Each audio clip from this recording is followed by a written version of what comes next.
Hey guys, welcome to this quick tutorial where we'll explain how you can put data for Webhook in N8n. So let's get started. First, start by creating a new workflow. You can either click Start from scratch or open an existing workflow you've already created. Next, add your first step. You can do this by clicking Add Node or right-clicking and choosing to add a node. Select the Webhook node. Once added, you'll see the configuration options for your webhook. Here, you can customize the webhook path and other settings. For now, I'll keep the default configuration.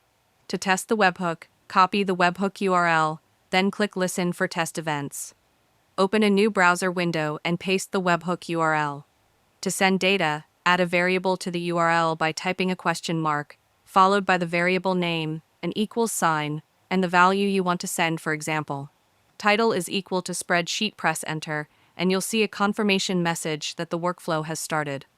Back in N8n, you'll notice the webhook has successfully received the variable.